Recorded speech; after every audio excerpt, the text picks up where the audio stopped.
Au nom du Père et du Fils et du Saint-Esprit. Amen. Le Seigneur soit avec vous. Mes frères, mes sœurs, nous célébrons le 31e dimanche d'état ordinaire de l'année liturgique C. Et les textes qui nous sont proposés en méditation nous invitent à la conversion pour être dignes de la miséricorde de Dieu. Et l'exemple de la conversion, nous l'avons dans la lecture de l'évangile tiré de Luc 19, 1 à 10. Et qui nous donne cet exemple, c'est Zachée, le chef des collecteurs d'impôts. Zachée commence par être conscient de sa taille. Il est de courte taille. Il ne peut pas voir le Seigneur. La première démarche, c'est celle-là, la conscience de son état de péché. Étant conscient de son état, il fournit maintenant l'effort de conversion. Alors il dit, il va monter dans l'arbre. Donc la taille de Zachée est symbolique. C'est le symbole de ceux qui sont rabougris par les péchés. Ceux qui les péchés empêchent de faire la vraie rencontre avec Jésus-Christ.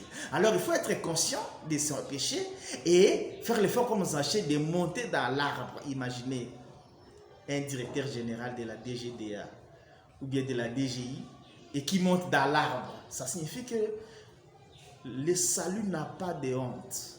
S'il faut sauver ton âme, fais tout ce qui est possible.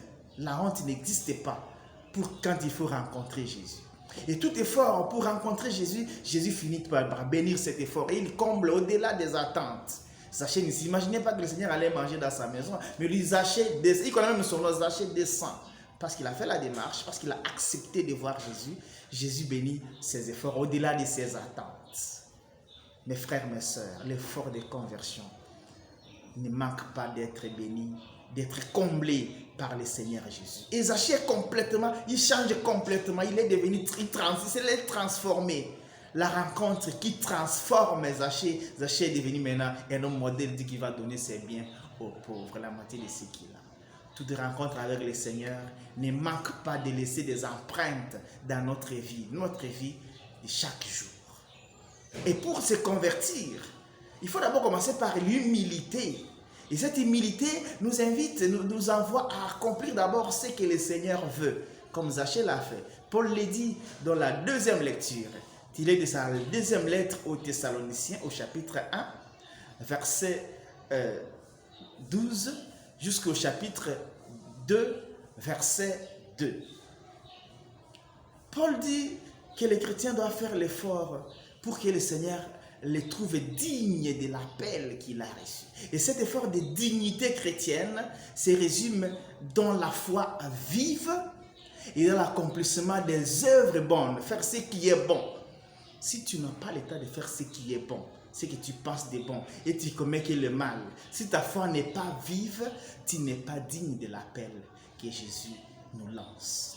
Tu n'es pas digne de l'appel que tu as reçu, l'appel d'être enfant de Dieu. C'est ce qui est important. Et non pas se préoccuper de la fête des temps. Paul l'invite, mais en ce qui concerne la fête, même si vous apprenez que c'est arrivé, c'est à tel endroit, à tel autre, ne vous en faites pas. Pour nous, ce qui est important, ce n'est pas de calculer les jours du Seigneur, mais c'est de vivre dans la foi et d'accomplir les biens chaque jour. Et non pas de se préoccuper quand est-ce que le Seigneur va venir, mais de se préoccuper d'être pur devant le Seigneur. Parce que c'est le Seigneur qui a toujours pitié de tout le monde. Il fait du bien à tous ceux qui le cherchent, parce qu'il a créé tout le monde et toutes les créations sont bonnes à ses yeux. L'auteur sacré le dit dans la première lecture, tiré du livre de la sagesse, au chapitre 11, verset 22, jusqu'au deuxième verset du chapitre 12.